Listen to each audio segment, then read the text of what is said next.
Hey guys, welcome back. Sorry I haven't been on YouTube in quite some time. I've been preparing for this video, getting everything I need to for this. You can tell by the title, this is going to be a great video. It's going to be an extensive unboxing and review of the Canon G7X Mark II, which is a really great camera for vlogging, making YouTube videos, pretty much about anything. It's really portable, decent price compared to other cameras that people use. But before we do that, just want to apologize for not being on YouTube for a while, and I also want to thank you a ton for 78 subscribers. 78. Last time I was here I had like 50 or 60. I have 78. That is like 22 away from 100.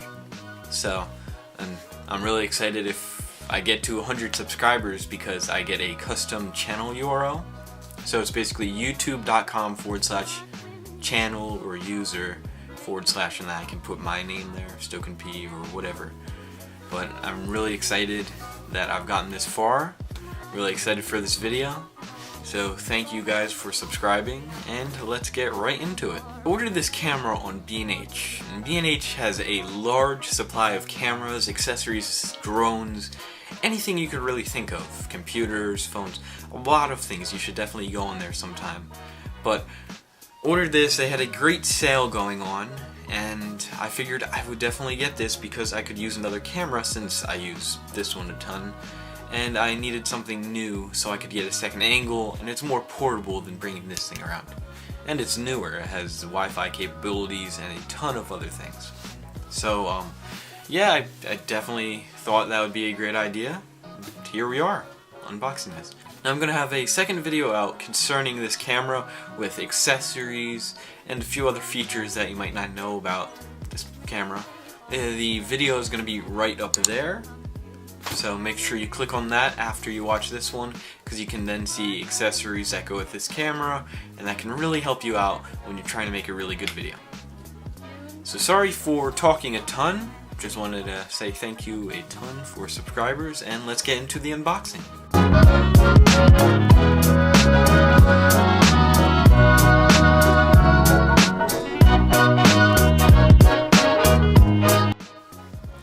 Okay, let's unbox this.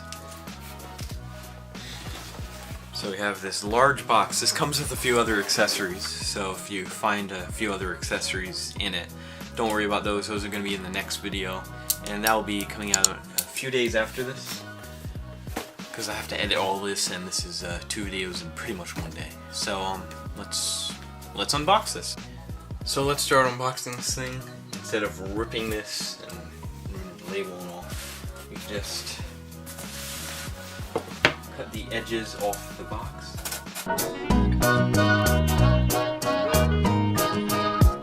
Now I'm gonna blur anything that's not the camera box, because I'm gonna save.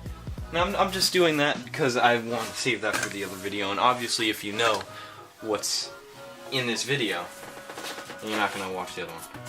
And here we have the Canon PowerShot G7X Mark II. I love this camera. There's so many great features. I'm going to go over those after we're done unboxing the camera.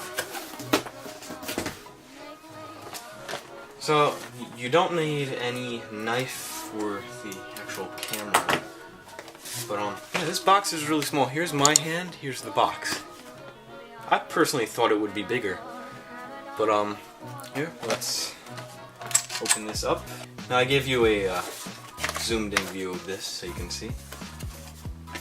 Canon limited warranty. This is all documentation. Online photo album. Getting started guide. This is really useful. You're going to definitely want to keep this. If you don't keep this, well, you might have trouble with your camera. I mean, look at this. Documentation. So you can just keep that there. Here's a little piece of cardboard. Let's go over what's in here first. So we have the charging block for the camera. And I love this charging block. It's just smooth. Folds out, of course. Got the small battery. 1,215 milliamp hours. And then we got the little wrist strap. This strap could be useful if you're taking pictures and you don't want to drop your expensive camera. And then finally, here we have the Canon PowerShot G7X Mark II. This thing is great. Now we don't have a battery in here, but as you can see it has the flip up screen, and it also flips back too. One thing you want to be careful about on the Canon G7X Mark II, this ribbon right here, this is how you get your feed to your screen. Now if you cut this right here, this whole thing does not work. So be careful about this, do not damage this. Make sure you do that, so try not to. And then of course here you have your flash release. You have a flash built in on this camera. Here you can adjust the lighting.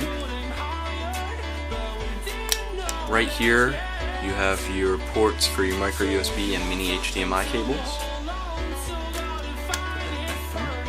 Here's the button for your Wi-Fi. And then under here you have the lock for the SD card and the battery. So that's where that goes.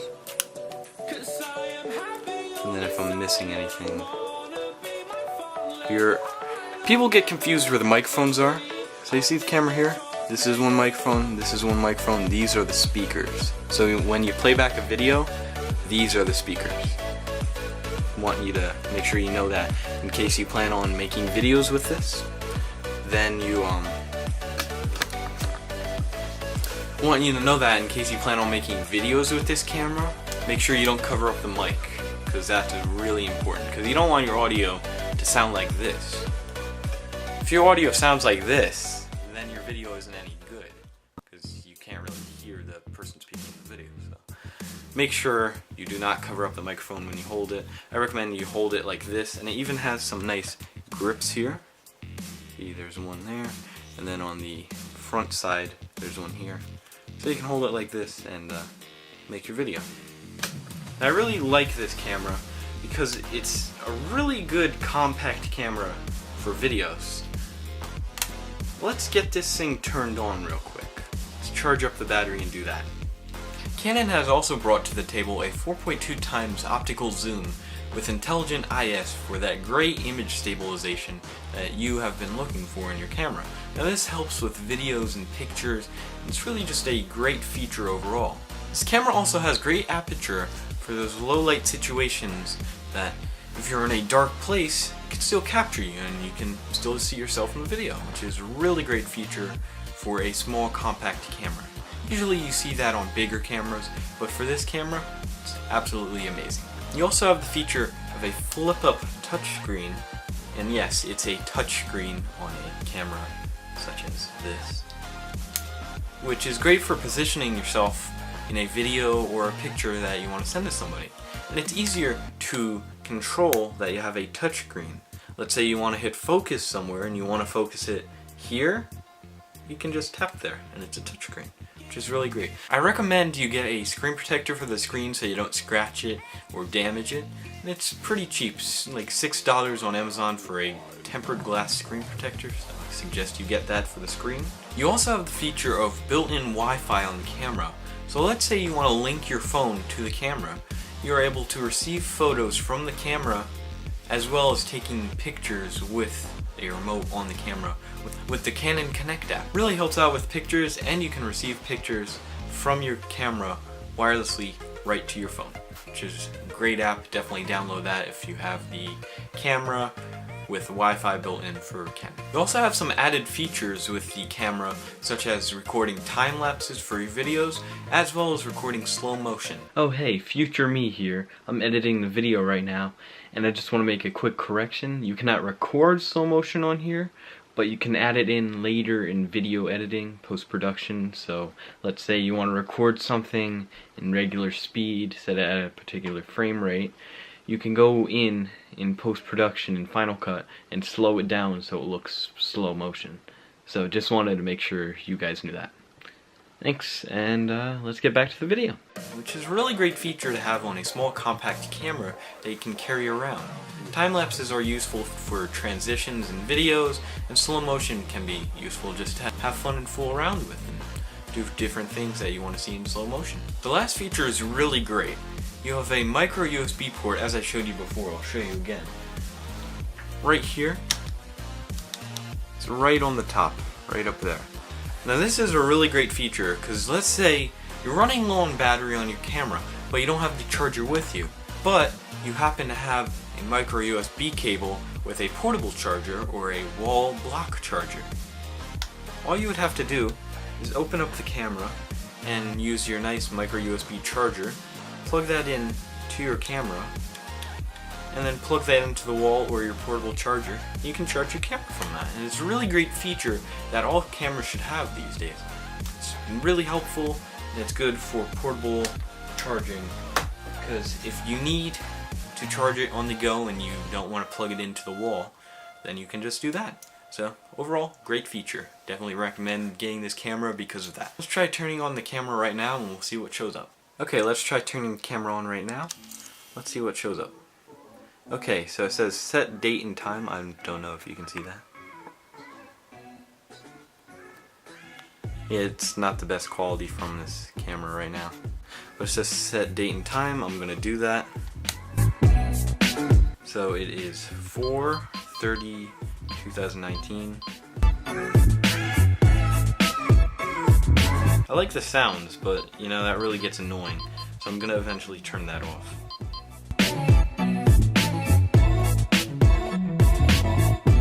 And we can right here hit set, and it brings us to the next menu, which is the time zone. Should just be New York. Perfect.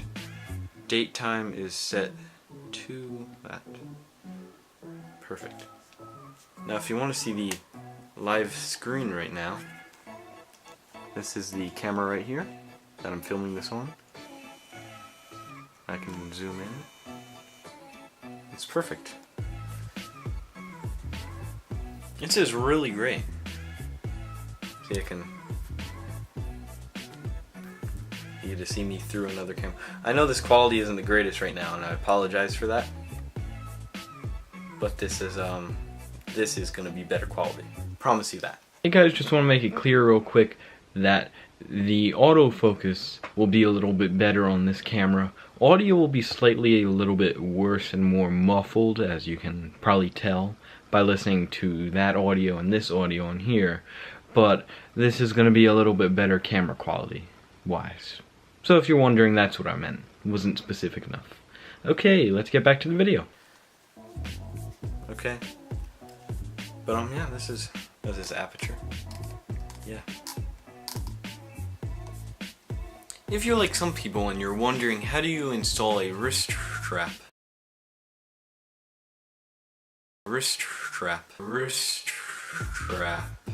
like this on the Canon G7X Mark II, first of all, what you want to do is get a fine point on here, really fine, and then you see these two pieces on here.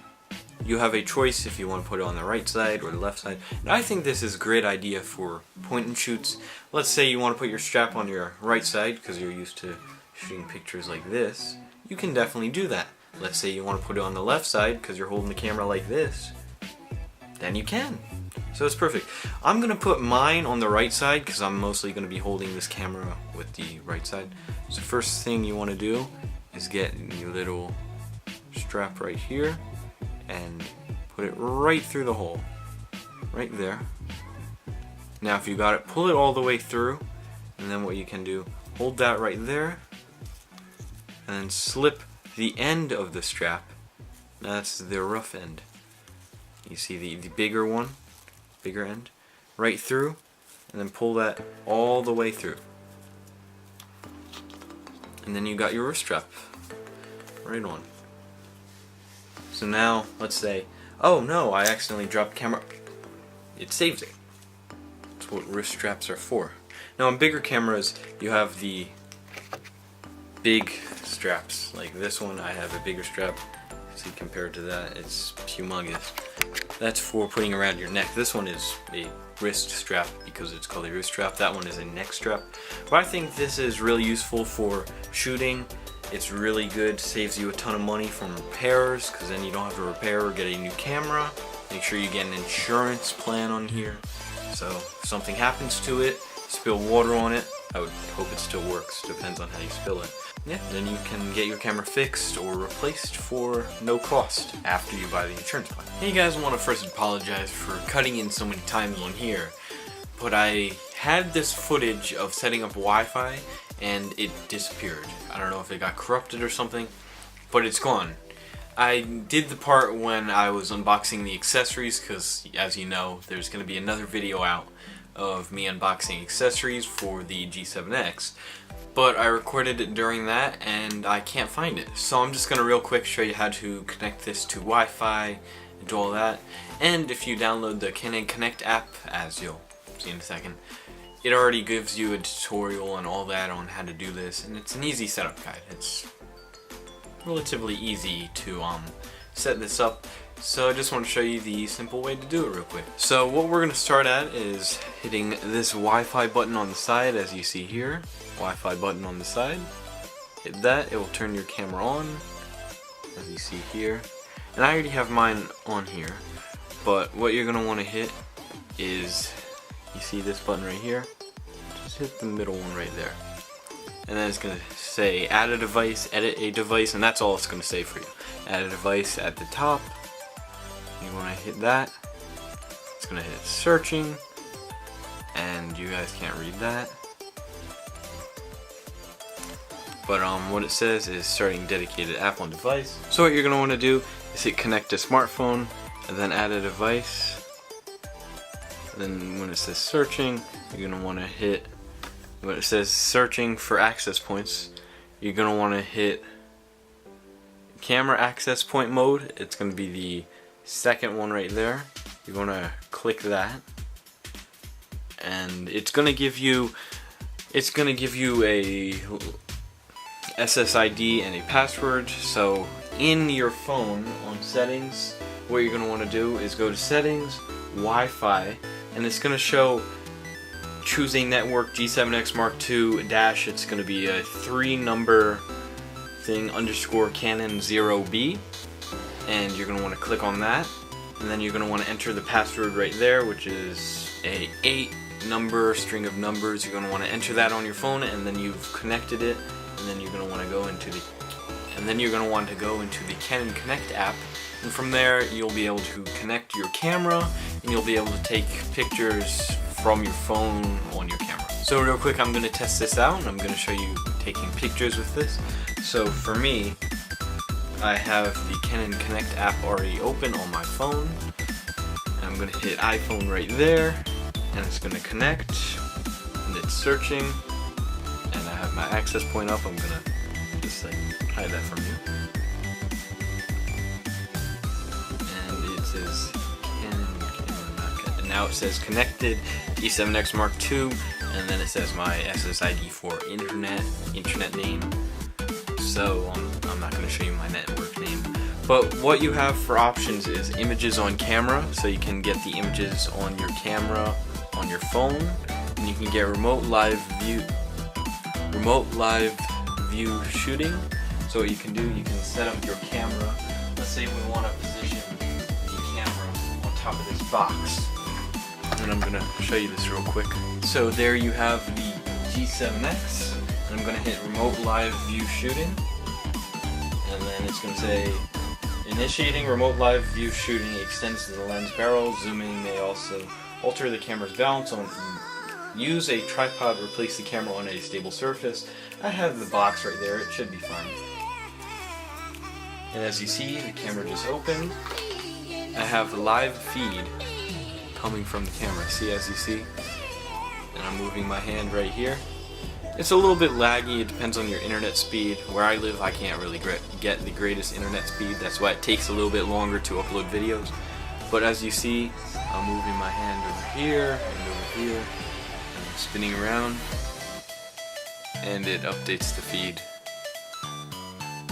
which is really cool. So let's say I want to take a picture of me here. I just position myself, get my finger on the button to take a picture, take as many as I want. Say I want to take another one, I can just keep doing that. But that's a really useful feature. If you want to place it somewhere and take a picture, you don't have to set a timer. You can actually see the live feed from your phone of the camera, and you can just easily take the picture by yourself. You don't need anybody to set up a timer or take a picture.